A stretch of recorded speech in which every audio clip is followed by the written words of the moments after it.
नमस्कार, स्वागत है आपका चौथा पैगाम में। आपके साथ मैं हूं फिरदौस। आई नजर डालते हैं आज की गतिविधियों पर। हिस्ट्री शीटर से परेशान महिलाओं ने युवक को थाने पहुंचाया, तो वहीं पीड़ित महिलाओं की समस्या कोतवाली थाना प्रभारी ने थाने की दहलीज पर बैठकर समस्या सुनी और हल करने का आश्वासन दिया। देशभक्ति जनसेवा का उद्देश्य लेकर चलने वाली पुलिस जब जनता से पीड़ित लोगों से उनके बराबर बैठकर बात करे तो इसे सच्ची जनसेवा कहा जा सकता है। हम बात कर रहे हैं बुरहानपुर के कोतवाली थाना प्रभारी संजय पाठक की, जिन्होंने हिस्ट्री शीटर से परेशान महिलाओं की समस्याएं सुनने के लिए खुद थाने की दहलीज पर बैठ गए और उनसे समस्याएं सुनी। दरअसल शहर के प्रगति नगर का एक हिस्ट्री शीटर शरीफ उर्फ पांडू ने एक लंबे समय से प्रगति नगर में अपना आतंक मचा रखा है। कई बार रेजर से अपने आप को घायल करता है और लोगों का नाम बताता है। लोग इतने परेशान हो चुके हैं कि महिलाओं ने शुक्रवार को युवक को थाने पहुंचाया और थाने में शिकायत की कि हमें इस हिस्ट्री शीटर सेवर चाहिए। यह आए दिन हमारे साथ विवाद करता है, हमारे घर में मेहमान नहीं आ रहे। महिलाओं की समस्या सुनने के लिए कोतवाली थाना प्रभारी संजय पाठक स्वयं बाहर आ गए और उन्होंने थाने की दहलीज पर बैठकर महिलाओं की एक समस्या सुनी और कहा कि आपकी समस्या अब मेरी समस्या है। वो महिलाओं को आश्वस्त कर घर लौटा दिया। महिलाओं ने बताया कि हम लंबे समय से इस व्यक्ति से परेशान हैं। थाना प्रभारी संजय पाठक ने बताया कि महिलाओं की समस्याओं को सुना गया है और बयान के आधार पर उचित कार्रवाई की जाएगी। चलाइए सर। ये राजीव नगर की महिलाएं हैं, हमारे थाना क्षेत्र के गुंडे शरीफ पांडू के विरुद्ध रिपोर्ट करने आई थी। वो आए दिन अपने ब्लेड से अपने आप को मार के अन्य लोगों के खिलाफ झूठी शिकायत कर उन्हें डराता है, उनको फंसाता है। इसके विरोध में ये सब महिलाएं एकत्रित होकर आई। सर क्या कार्रवाई की जाएगी, इसके विरुद्ध प्रतिबंधात्मक कार्रवाई की जाएगी। शाहपुर थाना क्षेत्र के ग्राम इच्छापुर में लापता बालिका हत्याकांड का पुलिस ने खुलासा कर दिया। इस घटना में गांव की महिला ही आरोपी निकली, जिसने अवैध संबंधों के कारण इस वारदात को अंजाम दिया। शाहपुर थाना पुलिस ने इच्छापुर की बालिका की सनसनीखेज और बहुचर्चित हत्याकांड का खुलासा किया। 23 दिसंबर 2021 को फरियादी दिलीप बोदड़े निवासी इच्छापुर द्वारा रिपोर्ट की गई थी कि उसकी बेटी उम्र 17 माह को कोई अज्ञात व्यक्ति अपहरण कर ले गया है। घटना की गंभीरता को देखते हुए प्रकरण में पुलिस अधीक्षक राहुल कुमार लोढ़ा द्वारा एक विशेष टीम का गठन कर अपहृत बालिका और अज्ञात आरोपी की तलाश की गई। सघन तलाशी के दौरान 25 दिसंबर 2021 को अपहृत बालिका का शव उसके घर से थोड़ी दूरी पर एक खंडर कुएं के अंदर एक बोरी में बंद पाया गया। FSL और DNA परीक्षण कराया गया। पुलिस द्वारा साइबर सेल की मदद से संदिग्धों के मोबाइल लोकेशन और कॉल डिटेल खंगाली गई। प्रकरण में अनुसंधान के समय पता चला मृतिका के घर के पास रहने वाले नितिन महाजन के पड़ोस की अलखाबाई पति सुनील से प्रेम संबंध थे।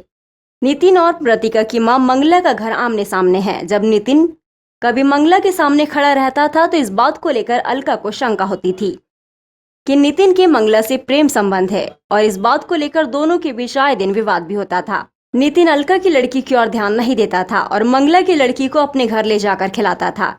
इस बात को लेकर भी नितिन से नाराज रहती थी और नितिन को बालिका को उसके घर ले जाने और खिलाने से मना करती थी। SP राहुल कुमार ने बताया कि प्रेमी प्रेमिका की 20 दिसंबर 2021 को भी अलका और नितिन का मंगला और बालिका को लेकर WhatsApp पर बातचीत के दौरान विवाद हुआ था। इसी बात को लेकर दोनों की बातचीत बंद हो गई थी। इस कारण अलका ने गुस्से में जलनवश बालिका को मारने का सोचा था कि खुशी के कारण मंगला और नितिन का मिलना जुलना बंद हो जाए। पुलिस ने काफी मशक्कत के बाद पूरे मामले की गुत्थी सुलझाई और आरोपी को तलाश लिया है। इच्छापुर का जो 17 माह की बच्ची जो है उसकी हत्या का मामला था, जिसके अंदर एक आरोपिया अलका मराठा करके है, उसको गिरफ्तार किया गया है। एक जेलसी के कारण कि जो आरोपिया है उसके नितिन नाम के लड़के के साथ में अवैध संबंध है और उसको इस चीज़ की जेलसी थी कि नितिन का जो है वो अवैध संबंध मृतिका की मां के साथ भी है। इस चीज़ को लेकर उनमें लगातार झगड़े भी हुए हैं और बच्ची को लेकर खास करके उनमें 1 से 2-3 बार झगड़े हुए हैं।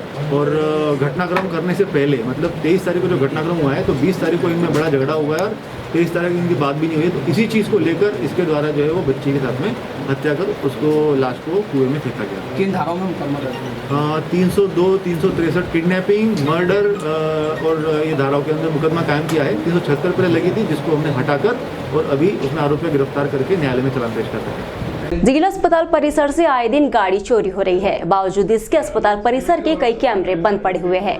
जिला अस्पताल चौकी प्रभारी ने इसके लिए अस्पताल प्रबंधन को पत्र भी लिखा।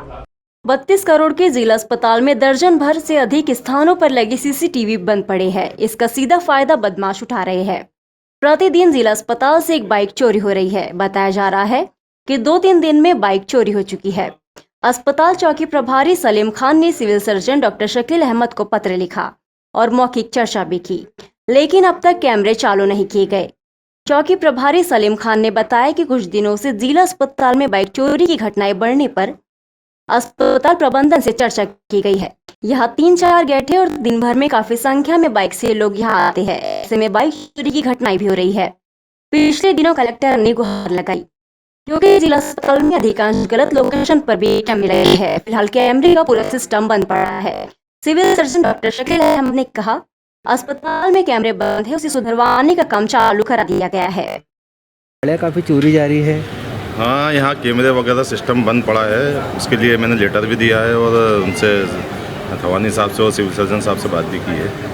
सर कितने गाड़ियाँ चोरी होने की सूचना मिली अभी तक? अभी तक 2-3 गाड़ियाँ चोरी हुई हैं यहाँ पे। तो क्या ढूंढने में क्या दिक्कत जाती है सर? ढूंढने में यहाँ 3-4 गेट हैं, चारों तरफ गाड़ियाँ लगी रहती हैं। गाड़ी काफ़ी तादाद में आती है और कैमरे के कारण नहीं, कैमरे चालू बंद होने से यहाँ क्या काफ़ी बड़ी दिक्कत परेशानी होती है। इसलिए ढूंढने में दिक्कत होती है। कोई भी किसी की गाड़ी किसी की भी चाबी लगा के ले जाता है, लग जाती चले जाती ले जाता है। शहर में दूध डेयरी संचालकों ने रातों रात दूध के भाव बढ़ा दिए और किसी को कुछ पता नहीं चला। 46 रुपए लीटर से 48 रुपए लीटर कर दिया गया है। यहाँ तक खाद्य अधिकारी भी इससे अनभिज्ञ है। दूध विक्रेताओं द्वारा रातों रात दूध के दाम 2 रुपये बढ़ा दिए गए। शुक्रवार रात तक शहर में अच्छी क्वालिटी का दूध 46 रुपये लीटर था, लेकिन दूसरे दिन शनिवार सुबह जब लोग दूध खरीदने पहुंचे तो बोर्ड पर 48 रुपये प्रति लीटर के दाम लिखे नजर आए। रातों रात बढ़ाए गए दाम से लोगों में आक्रोश है। वही खाद्य और औषधि प्रशासन विभाग को इसकी खबर ही नहीं। मजहर हुसैन सहित अन्य लोगों का कहना है कि दाम बढ़ाने से पहले उपभोक्ताओं को सूचित करना चाहिए कि दाम बढ़ेंगे, लेकिन अक्सर ऐसा नहीं होता। जब भी दाम बढ़ाना हो, दूध विक्रेता अपनी मनमानी कर दाम बढ़ा देते हैं। विक्रेताओं का तर्क खली चारा महंगा हो गया, तो हम क्या करें। दूध विक्रेता इस विषय पर खुलकर सामने नहीं आ रहे, लेकिन उनका कहना है कि खली और चारा महंगा होने से दाम बढ़े हैं। पशुओं के लिए खली चारे पर अधिक खर्च करना पड़ता है, इसलिए दूध विक्रेताओं ने मिलकर ये निर्णय लिया कि दाम बढ़ाया जाए। इस मामले में खाद्य और औषधि प्रशासन विभाग इंस्पेक्टर कमलेश डावर ने कहा, हमें इसकी जानकारी नहीं है कि दूध के दाम बढ़े हैं। अगर बिना सूचना ऐसा किया जा रहा है तो कई कार्रवाई की जाएगी।